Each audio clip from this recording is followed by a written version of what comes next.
In today's episode, we are delighted to have Emily Schilling, whose passion for nutrition advocacy and education is both inspiring and transformative.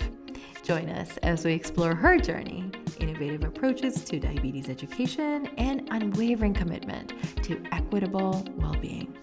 Stay tuned.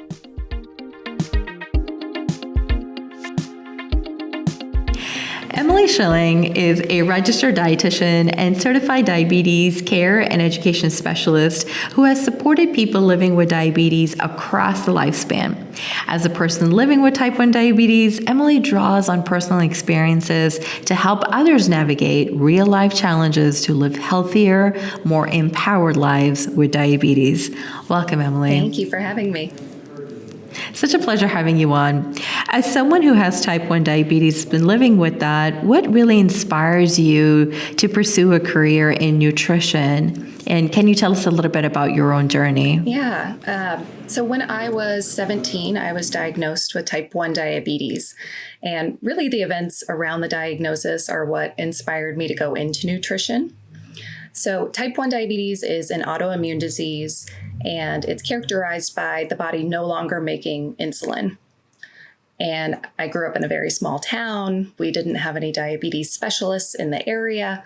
So I had to wait about a month before I was able to see a diabetes educator. And in the meantime, my doctor sent me home with an insulin prescription and said to avoid carbohydrates. So you can imagine that, for that month, it was really hard and really stressful trying to eat anything. And when I eventually did get to meet with my diabetes educator, she really changed my life. She didn't tell me to eat this or not eat that. She's like, what do you want to eat? And how can we figure out how to do that? And being 17, I was like, I really want to eat ice cream. And she taught me how to eat ice cream. And because she was such a big influence, that's why I wanted to do the same and go on to become a diabetes educator as well. Lovely. Can you also help us understand a little bit about your professional journey? How did some of your early experiences working with older adults influence your interest in nutrition advocacy, especially for those living with type 2 diabetes? Yeah, so I've always had this dynamic career path. I've always been interested in diabetes, and I've also been interested in working with older adults specifically. And I realized early on as a dietitian that a lot of the older patients I had with type 2 diabetes were coming in with what I'll call very old school nutrition advice.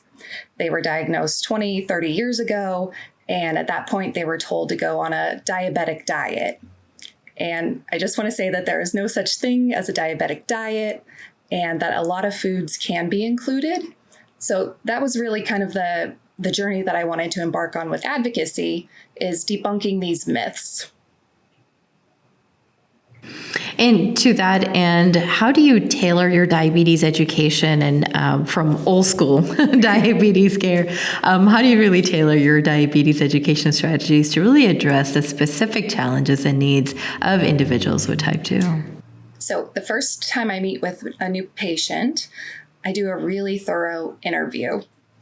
I want to know where they're doing their grocery shopping, how they're doing their grocery shopping, how they're paying for their groceries, what their skills or cooking abilities actually are, who their support system is, what their favorite foods are. I want to know as many details as possible so I can really understand what their day-to-day lives actually look like and what barriers or challenges they might have in managing their diabetes before I make any kind of education or suggestions. Help me understand why the payment component, why is that important to know?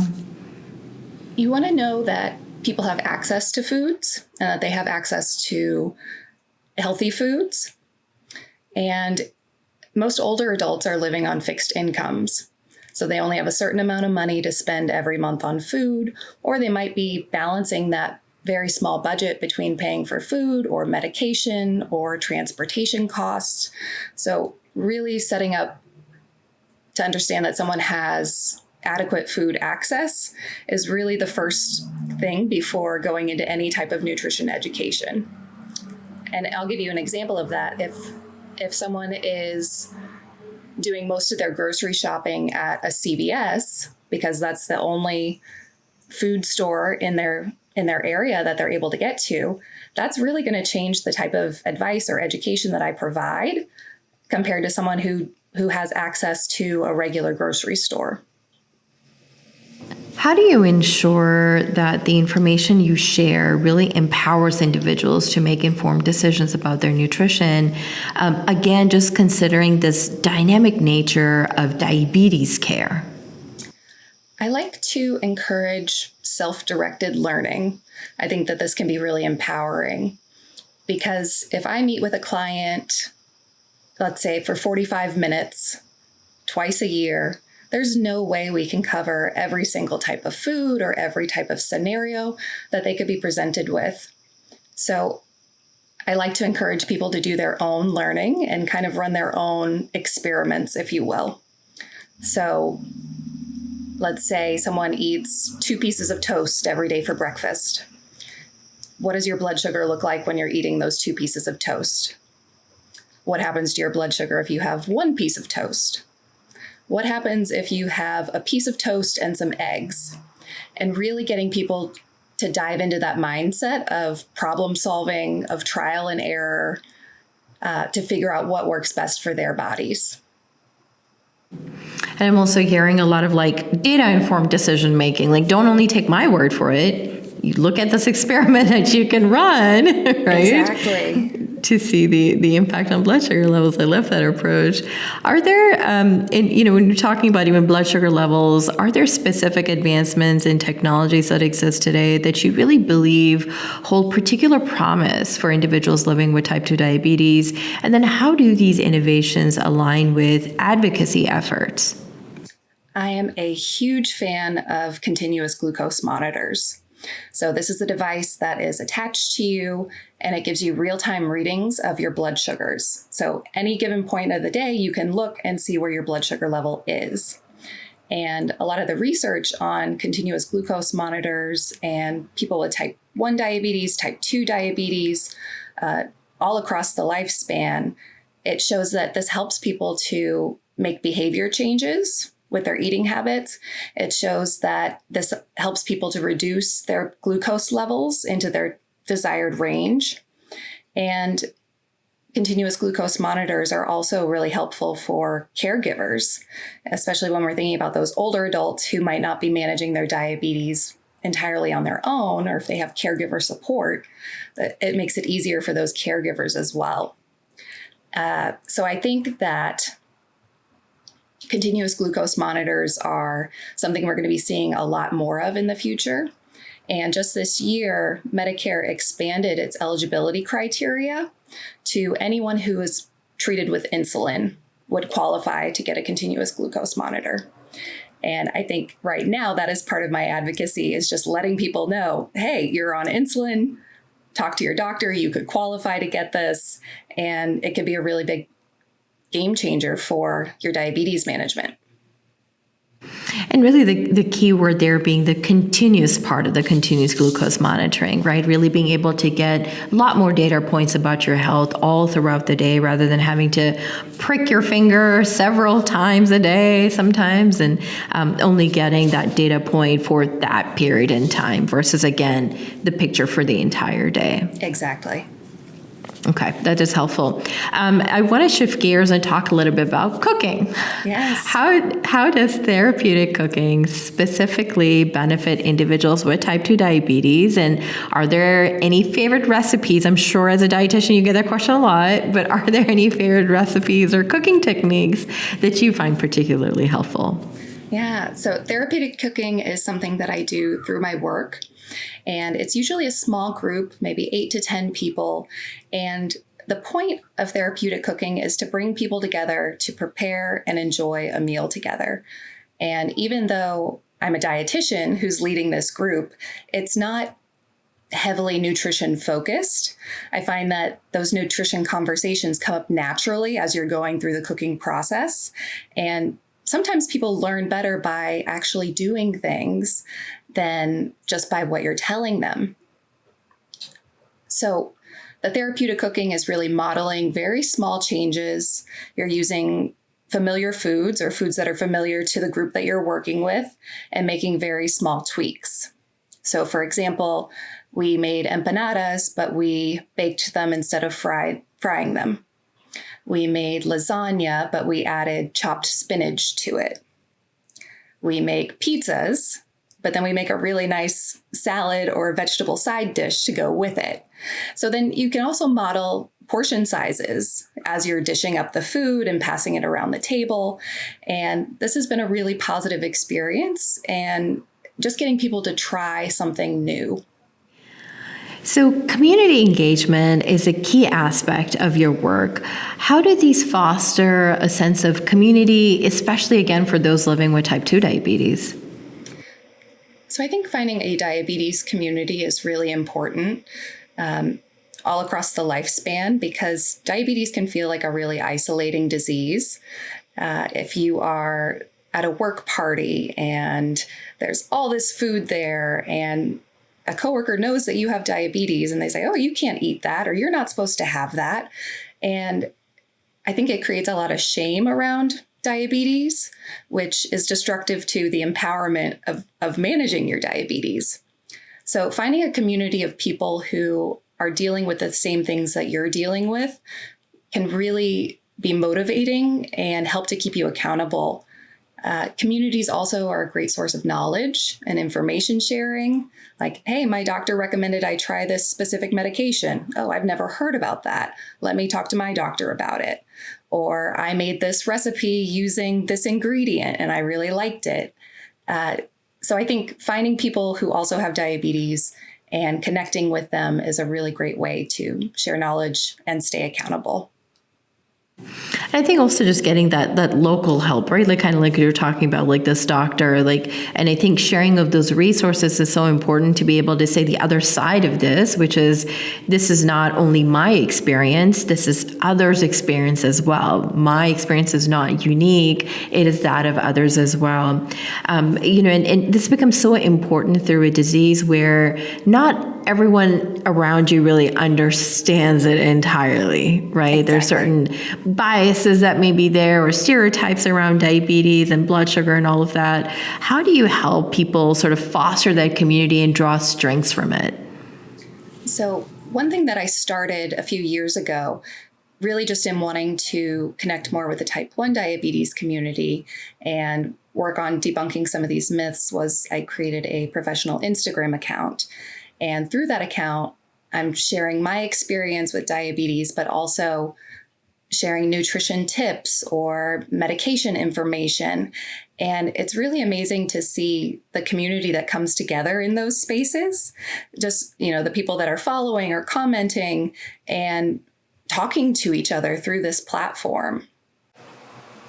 That's helpful. And what role does this community support really play in nutrition advocacy? I would say that this Instagram platform plays a big role in nutrition advocacy, again, in debunking those myths.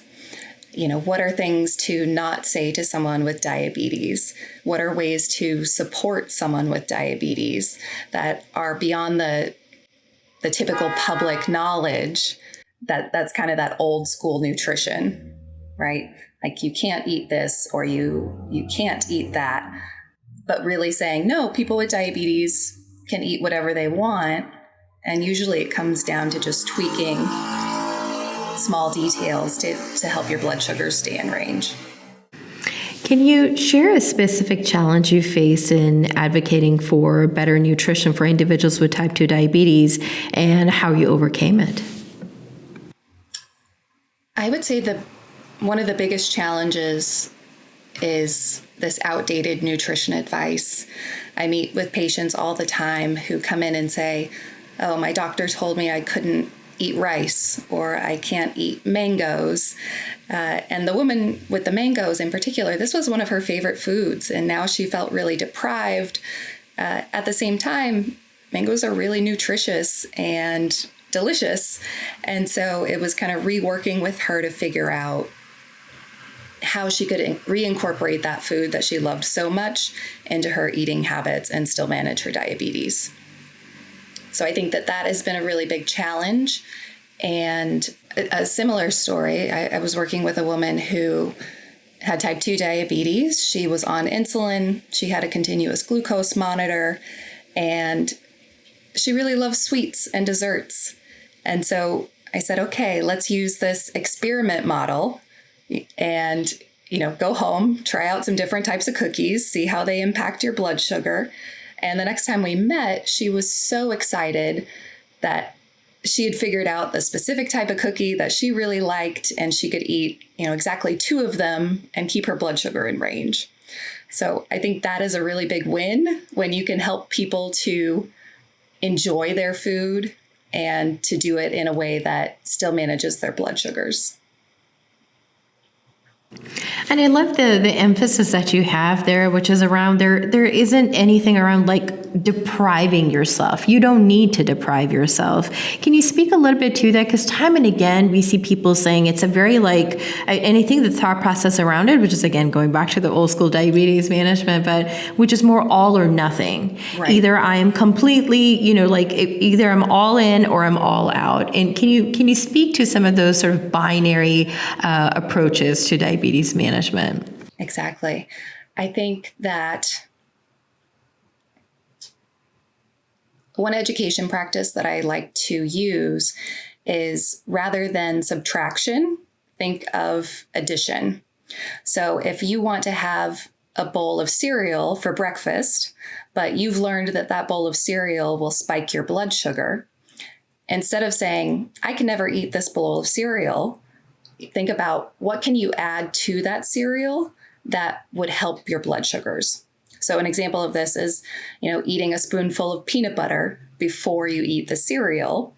You're adding something to it, and then that might help to keep your blood sugars in range. So really thinking about the addition rather than subtraction. Oh, that's a really good calculation of what you can add rather than subtract. That's always a good. Yeah. And going back to that example I used earlier with the toast, if you're eating toast and your blood sugar goes through the roof, the idea isn't to subtract the toast. It is to add some type of fiber or protein or heart-healthy fat to that toast to help balance out your blood sugars. And I love that. And in the same vein, can you speak to other examples that folks can do during their lunches, their dinners, of exactly those types of things where they can add healthy nutrients to their foods? I think a big one that most Americans can work on, just small steps, but adding in more vegetables. And one really easy way to do this is microwave veggies, frozen microwavable veggies. Some of them come pre-seasoned. I recommend these a lot because they're quick, they're easy, they're well seasoned, and they can help to balance out your blood sugars, as well as provide you with a lot more nutrition and nutrients from those vegetables. Lovely. Addressing the unique nutritional needs of individuals with type 2 diabetes, especially folks as they age, is quite crucial. How do you navigate this aspect of your work, and what considerations are important in providing effective support to this population? A big thing to realize is that as we age, there are so many other things happening. So if you're thinking of someone who's in their 70s, 80s, 90s, they might have trouble with their vision. They might have trouble with their teeth. They might have trouble with their dexterity. So this is where that initial interview becomes really important, but also reassessing each time you meet with the patient to say, what are you having challenges with? Or even to say, can you show me how you check your blood sugar? Can you show me how you inject your insulin? And really using that teaching step, that teach back step, to see if that is effective or if someone might need more care and support around their diabetes.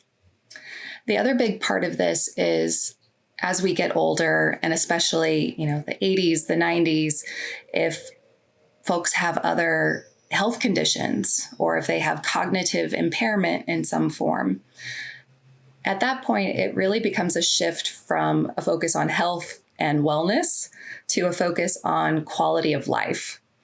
And this is a point where sometimes with my patients, I will just tell them to eat whatever they want, whatever foods they enjoy, whatever they love, because at that point, it's more critical to enjoy life, even in small moments such as a meal, than it is to be overly prescriptive and regimented with their diabetes management. Love that. What is the one key takeaway that you could give to our listeners here today to really understand, particularly, again, those navigating complexities around type 2 diabetes, of how they can seek to make positive nutritional choices? I want to bring it back to that addition is better than subtraction. Instead of thinking about overhauling your whole eating style and making all of these changes at once, eat the way you normally eat and think about if there's something that you can add to what you're eating that would help to balance out those blood sugars. And for clarity, adding nutrient-dense foods, because we can add a bunch of ice cream if that's what we're talking about, Emily. So. Correct. The foods that you want to be adding are foods that are high in fiber, foods that are high in protein, or heart-healthy fats that are going to help to stabilize the blood sugar levels. Love it. Thank you for that clarification. Yes. Awesome. With that, we are toward the end of the episode. Emily, can you tell our listeners how they can connect with you and learn more about your work?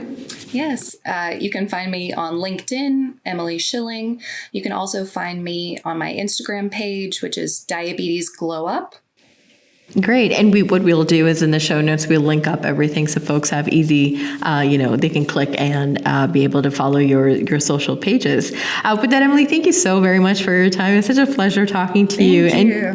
And to our listeners, thank you for joining us on yet another episode. Head over to our social media and find this podcast post. Comment below to tell us what are some of your favorite recipes or cooking techniques that have worked well for you while managing your diabetes or a loved one's diabetes. Again, head over to our social media, again, Facebook or Instagram @Yumlish. Find this podcast post, comment below to tell us what are your favorite recipes or cooking techniques that have really worked well for managing yours or a loved one's diabetes. We will continue the conversation there, Emily. Thank you so very much yet again. Thank you.